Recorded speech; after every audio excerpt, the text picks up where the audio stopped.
വേദനിപ്പിക്കാൻ 100 പേരുണ്ടെങ്കിൽ സന്തോഷം നൽകാൻ ഒരാളെയെങ്കിലും കാലം നമുക്കായി കരുതി വെച്ചിട്ടുണ്ടാകും. അതൊരു പ്രപഞ്ച സത്യമാണ്.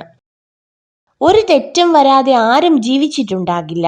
നടക്കാൻ പഠിച്ചപ്പോൾ വീഴാനും വീണപ്പോൾ എഴുന്നേൽക്കാനും പഠിച്ചില്ലേ? തിരുത്തലുകളാണ് ജീവിതത്തെ സമ്പൂർണമാക്കുന്നത്. ഒരു റോസാപ്പൂ തോട്ടം മുഴുവൻ നൽകിയാലും ചില ആളുകൾക്ക് അതിലെ മുള്ള് മാത്രമേ കാണാൻ കഴിയൂ. എന്നാൽ ചിലർക്ക് ഒരു ഇല നൽകിയാലും ഒരു തോട്ടം കിട്ടിയതുപോലെ തോന്നും. നമ്മുടെ കാഴ്ചപ്പാടാണ് നമ്മുടെ സന്തോഷത്തിന്റെയും സംതൃപ്തിയുടെയും ആധാരം. നിങ്ങളുടെ വികാരങ്ങളെ അടക്കി നിർത്താൻ ശീലിക്കുക. നിങ്ങളുടെ മനസ്സ് നിങ്ങളോട് എന്താണ് പറയുന്നത് എന്ന് ശ്രദ്ധിക്കുക. കാപട്യവും സ്വാർത്ഥതയും ഒഴിവാക്കുക. പെട്ടെന്ന് പ്രകോപിതരാകുന്ന ശീലം അവസാനിപ്പിക്കുക. മനുഷ്യർക്ക് മാറ്റമുണ്ടാകുന്നത് 2 കാരണങ്ങൾ കൊണ്ടാണ്.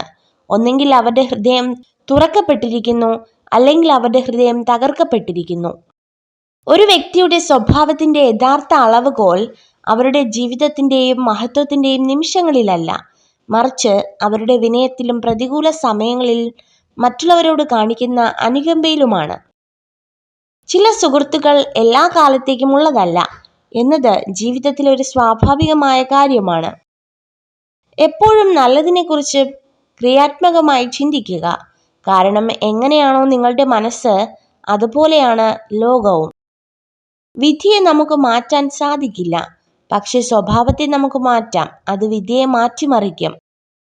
ജീവിതത്തിൽ എല്ലാം നല്ലതാകുമ്പോഴല്ല, എന്തൊക്കെ സംഭവിച്ചാലും അതിൻ്റെ നല്ല വശങ്ങൾ മാത്രം തിരഞ്ഞെടുക്കുമ്പോഴാണ് നമ്മൾ സന്തോഷത്തിലെത്തിച്ചേരുന്നത്. കൂടുതൽ വെളിച്ചം നിങ്ങളെ അന്ധനാക്കും. കുറച്ചിരുട്ടും അത്യാവശ്യമാണ്. ജീവിതവും അതുപോലെയാണ്. സന്തോഷത്തിന്റെ കൂടെ ദുഃഖവും ഉണ്ടെങ്കിൽ മാത്രമേ ജീവിതം ആസ്വാദികരമാവുകയുള്ളൂ. ഉറപ്പുള്ളതിനെ ഒഴിവാക്കി ഉറപ്പില്ലാത്തതിന്റെ പുറകെ പോകുന്നവർക്ക് നിശ്ചയമായും നഷ്ടം മാത്രമേ സംഭവിക്കൂ. വേദന ഒരു സമ്മാനമാണ്. അത് ഒഴിവാക്കുന്നതിനു പകരം അത് സ്വീകരിക്കാൻ പഠിക്കുക.